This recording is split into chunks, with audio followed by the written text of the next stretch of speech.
Life's funny, isn't it? One minute you're on top of the world, the next it's crumbling beneath your feet. But let's not get ahead of ourselves. This story begins in the warm glow of happiness. My name's Emily, and not too long ago my biggest problem was deciding what to cook for dinner or what movie to watch on a lazy Sunday afternoon. James and I met in what you might call the old-fashioned way at a mutual friend's barbecue. He was the guy flipping burgers and telling stories, making everyone laugh. I remember thinking, who is this guy with his easy smile and a way of looking at me like I was the only one there? It didn't take long for us to become an us. "Emily, you have to try my special burger," he said, handing me a plate with a confidence that made me smile. "It's got a secret sauce that'll change your life." I laughed, rolling my eyes. Change my life, huh? That's a pretty big claim for a burger. But I'll admit it was a darn good burger. Maybe not life-changing, but it definitely made that day memorable. Not long after, James met Grandma. She was everything to me, the one who raised me when my own parents couldn't. The way he talked to her with respect and a bit of playful banter won her over in a heartbeat. "I like him," she whispered to me as he went to grab us some lemonade. "He's genuine and he's got kind eyes. You hold on to this one, Emily." And hold on I did. We got married in a small ceremony, just family and close friends. The house I moved into was full of memories. The walls echoed with laughter from a time when my parents were still alive. James and I started filling it with new memories of our own, and it felt like life was just right. I got pregnant about a year into the marriage. When I told James, the look on his face was something I thought I'd remember forever. With warmth in my heart, his joy seemed to match mine, filling up the room until it was almost bursting. "We're going to have a baby, Em," he said, lifting me up and spinning me around. "A little one of our own. Can you believe it?" "I can," I whispered back, "because it's happening with you." They say bad news never has good timing. The day I lost Grandma was a cold slap of reality, a reminder that life doesn't play fair. Grandma was more than family. She was my confidant, my cheerleader, my safe place. Losing her felt like being adrift at sea without a compass. I remember sitting on the sofa, a cup of tea growing cold in my hands, numb. James came to me, his face a mask of concern. "Em, talk to me," he urged, his voice gentle. "What's there to talk about?" I muttered, staring at the tea, watching as it lost its steam, its warmth, its life, kind of like how I felt inside. "We'll get through this together. You're not alone," he said, wrapping an arm around my shoulder. But his words, meant to comfort, felt distant, like a radio playing softly in the background, familiar yet easy to tune out. Then, as if I hadn't already been robbed of enough, our baby slipped away before I ever got to hold them, to tell them how much I loved them, to promise them the world. The miscarriage was like a physical blow, one that knocked the wind out of me and left me gasping for air, for answers, for comfort that wouldn't come. James was there, yes, always there, but somehow not really. "Emily, we can try for another baby when you're ready," he said one night as we lay in the darkness, his voice void of the pain I felt. I turned to him, a part of me desperate to find the husband who had once spun me around in joy. "I don't want another baby, James. I wanted this one, our baby." The words were a whisper, but they might as well have been screams for how they echoed in the silence. "We'll make it through this," he said, but his assurance sounded hollow, like a promise made out of obligation rather than desire. I sought refuge in solitude, in the quiet of the house filled with too many ghosts of what could have been. Days melded into nights, and I lost track of time, of myself. James tried in his way. "Let's go out, see people. It might help," he suggested one day, his hand resting lightly on the back of the chair I was slumped in. I shook my head, my eyes fixed on a crack in the wall, a blemish I hadn't noticed before. "I can't face the world, James. Not yet. The world is where the pain is, Emily. Staying cooped up in here won't change what happened, he pressed, but I barely heard him. How could I tell him that the world outside these walls reminded me of everything I had lost?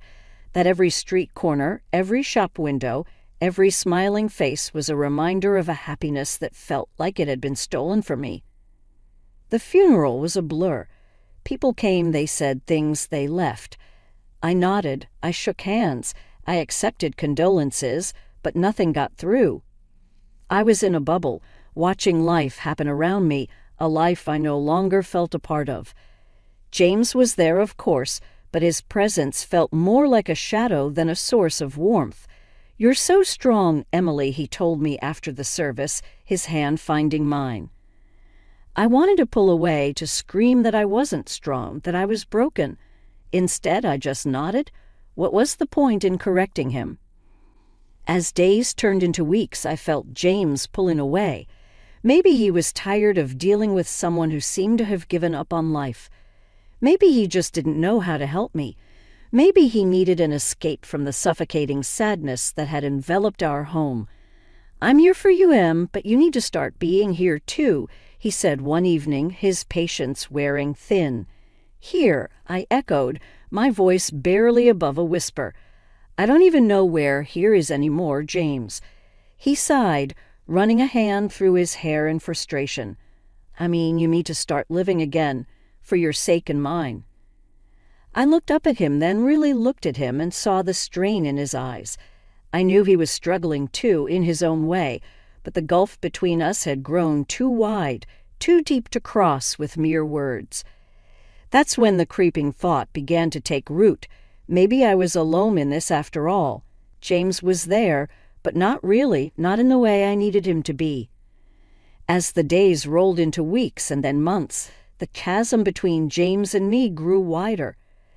The man who had once seemed like my anchor was becoming more and more like a stranger, coming home late and sometimes not at all. It gnawed at me, this feeling of him slipping away.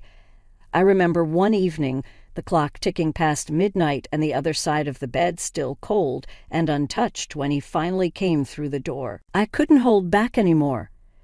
"Where have you been, James? Do you know what time it is?" My voice was shaky but firm. He looked tired, his eyes avoiding mine. "Work's been a nightmare, you know how it is." His voice was flat, dismissive almost. "No, I don't know," I snapped back, "because you never talk to me about it anymore. You never talk to me about anything." He let out a long sigh and began to take off his jacket. "Em, we've been through this. Work is work, it's stressful, and I don't want to burden you with it." "But I want to share that burden, James. I thought that's what we did," I said, the last of my words trailing off into a whisper. He paused and finally sat down on the edge of the bed, looking at me. "I appreciated it, but you have enough on your plate," I repeated, incredulous. "Enough on my plate?" I continued, my voice breaking a little. "You mean dealing with the loss and trying to piece myself back together. Do you think ignoring me helps with that?" "That's not what I'm doing," he protested, but even as he said it, it sounded like he didn't believe it himself. "I offered you a divorce, James," I reminded him, my voice breaking a little. "I told you that you didn't have to stay with me out of pity or obligation." He looked up sharply at that. "Is that what you think this is? Pity? Obligation?" There was a hint of the old fire in his voice, a glimmer of the man I knew. "Yes, that's what it feels like," I admitted. "You're here, but you're not with me, not really. And it hurts." He ran his hands through his hair, a sure sign he was stressed. "Em, I'm trying, I really am. But I can't just switch off from work. It's been really tough." "But it's more than work, isn't it?" I pressed on. "You're away even when you're here. You've got your phone on you all the time, always texting, always distracted."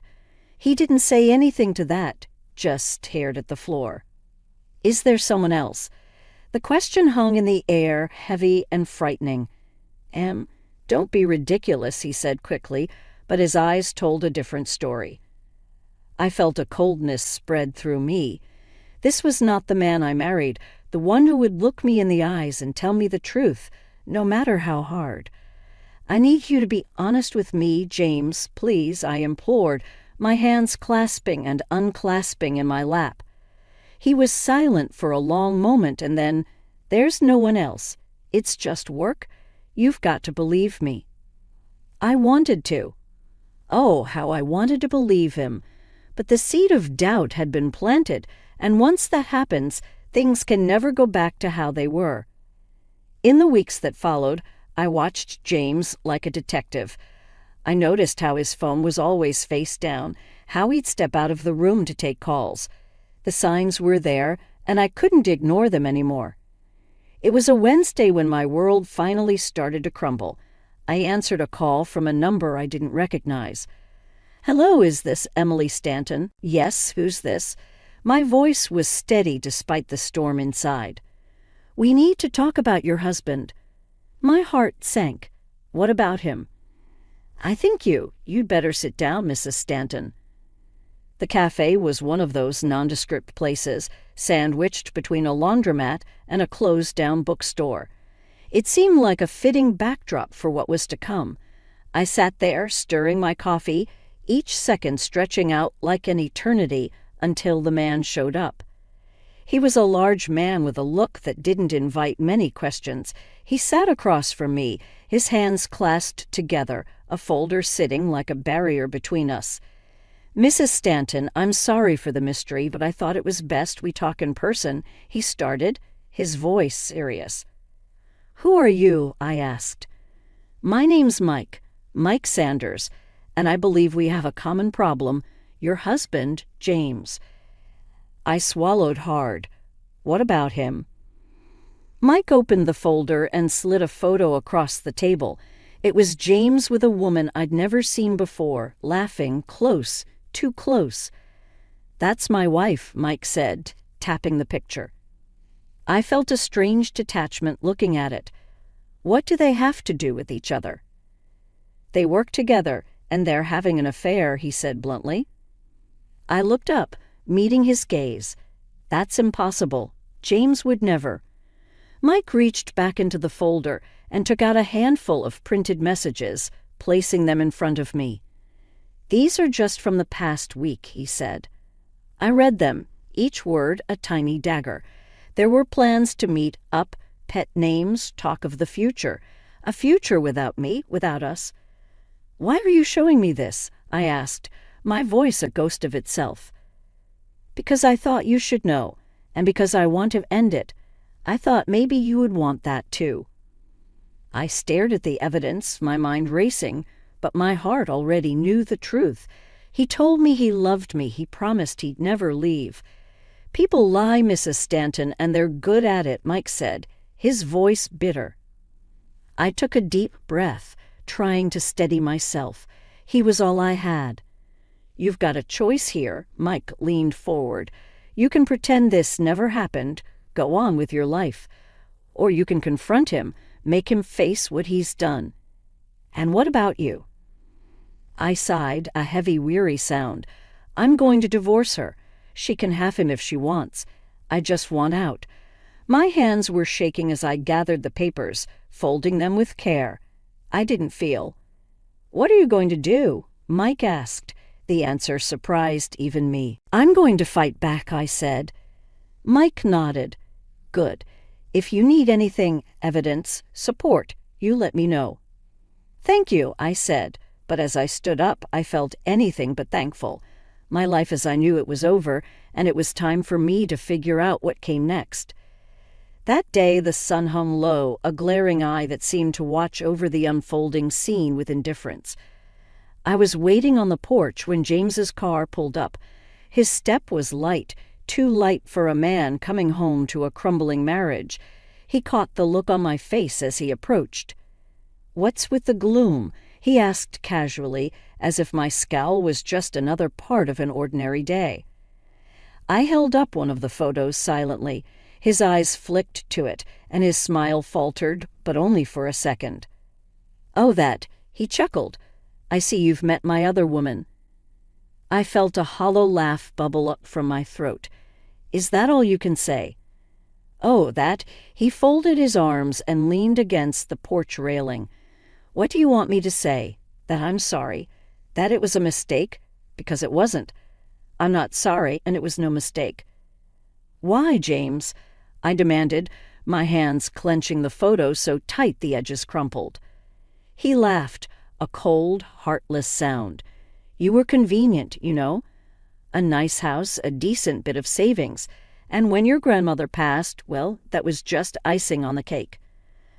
I recoiled as if he'd struck me. You think my grandmother's death was a financial gain? Why else would I stick around? He shrugged, especially after, you know. He paused, eyeing me with a cruelty I hadn't seen before. After the kid. I shook my head in disbelief. And you hoped what? That I'd off myself in grief? Would have made things simpler. I quipped. His words were like acid burning through the last vestiges of the life I thought I knew. You're vile, I hissed. You always were too sensitive, too stupid to see what was right in front of you, he continued mercilessly. You thought I would end my life. I asked, the reality of his betrayal sinking in, a cold weight in my stomach. It would have been a win-win, he said. You'd escape your pathetic little life, and I'd be free with a nice little nest egg. His grin was the ugliest thing I'd ever seen. I couldn't hold back the tears, but I was damned if I'd let him see them fall. And now what's your grand plan now? I managed to say, my voice surprisingly even. Now I guess I'll have to settle for a divorce. You'll probably screw me over on that, won't you? Drag it out, make me suffer. You don't deserve quick and easy, he spat. You're an ugly, stupid woman, you know that, he continued. I don't know what I was thinking marrying you. I looked at him, then really looked at him, and I felt something shift inside me. The man I had loved was a ghost, a fiction. In his place stood a stranger with a heart full of venom. Get off my porch, James, I said quietly. He smirked, taking a step back. Gladly. This place was never really my style anyway. The courthouse was a place where I thought I'd celebrate our milestones. Instead, I walked up the steps to dissolve the very foundation of my marriage. Mike was right beside me, his presence, a silent support. I had the papers in my hand, feeling the weight of every word that testified against James. Mike carried his own set of damning evidence, a mirror to my betrayal. Our steps echoed in the empty hallway, a march towards a verdict we both needed. Inside the courtroom, the air was stale, heavy with the burden of judgments passed. James and his mistress, Mike's wife, were already there, a tableau of guilt. Mrs. Stanton, the clerk called out. I stepped forward, handing over the sheath of papers that detailed every misstep of my husband's affair. The judge surveyed the room, his gaze lingering on me, then on Mike. You have evidence to present, he asked, turning to James and his co-defendant. Their answers were a soft murmur of legal ease. No contest. The judge took his time reviewing the evidence, his expression unreadable. Then, finally, he spoke, his voice the gavel that shattered the last tie between James and me. In light of the uncontested evidence, I am granting the petition for divorce. The division of assets will proceed as outlined, and given the circumstances, Mr. Stanton, you will also pay restitution. James stood, his face ashen, but I felt nothing. No victory, no joy, just the hollow end of a chapter. Mike met my gaze, a silent question in his eyes. Had it been worth it? I could only nod. It wasn't about winning or losing anymore. It was about setting the record straight, about reclaiming my dignity from the ruins James had left behind. The courtroom's heavy door swung closed behind me with a sound that felt final. Mike and I found a quiet corner in the bustling hallway outside. So it's done, Mike said, his voice a mix of relief and something else, maybe sadness. I nodded, the reality of the situation settling in. It's done. They didn't even put up a fight, did they? No, he sighed, looking down at the floor. They knew there was no point. I thought about James, about the love I thought we shared, and how it had all been a lie. "Do you think they're sorry for what they did or just sorry they got caught?" I asked. Mike's gaze met mine, steady and sure. "Does it matter? They're out of our lives now. That's what counts." I let out a long breath, one I'd been holding since the day I got that call. "I guess you're right. I didn't want it to end this way. Nobody ever does," I said. "But you stood up for yourself. That counts for a lot," Mike assured me. The weight of the papers in my bag seemed lighter now. Justice, or something like it, had been served. It didn't undo the past, but it cleared the path for the future. "I just want to move on," I admitted. "And you will," Mike assured me. "This is a fresh start for both of us." I managed a small smile. "A fresh start?" I echoed. We walked to the exit, the light from the doors growing brighter as we approached. Outside, the sun was shining and the world moved on, indifferent to the small dramas unfolding in its midst. "Emily," Mike said as we stepped into the daylight, "what will you do first?" I thought for a moment. "I'm going to go home, take a long bath, and then I'm going to start planning my future. One step at a time." "That sounds perfect," he said. "And if you ever need a friend, you know where to find me." I looked at him, grateful for his unexpected friendship. "Thank you, Mike, for everything." The days following the divorce were quiet. One afternoon, as I was sorting through some of Grandma's old things, the doorbell rang. I hesitated for a moment, half expecting the past to be on my doorstep, but it was just Sarah, my neighbor. "Hey, Emily," she greeted me with a warm, if somewhat pitying smile. "I heard about everything. I'm so sorry I brought you some casserole. I figured you might not feel like cooking." "I figured right. Thanks, Sarah," I said, managing a small laugh. We settled in the kitchen, the casserole warming in the oven, filling the room with a homely scent. "So, what will you do now?" Sarah asked, sipping on the tea I'd made for us. "I'm not sure," I admitted, "but I'm thinking of selling the house. There are too many memories here. I need a fresh start." "That sounds like a good idea," she said. "A new place, new memories." "Yeah," I mused, gazing out of the kitchen window. "I want to travel too, see the places Grandma and I always talked about." "That's wonderful, Emily. It's what you deserve," Sarah encouraged. "I hope so. But for now, I'm okay with being by myself," I said, feeling a strength within me that I hadn't felt in years. "You're stronger than you know, Emily, and this fresh start is just the beginning for you," Sarah said with a knowing nod. The timer on the oven dinged, then breaking our conversation. As I stood to get the casserole out, I felt a sense of closure. The chapter with James was over, but my story was far from finished. As I drifted off to sleep, I thought of Grandma, of her strength and her love. She had wanted me to be happy, to be cared for. In the end, I realized the person who needed to care for me the most was myself. And with that realization, I knew that no matter where I went or what I did, I would be okay.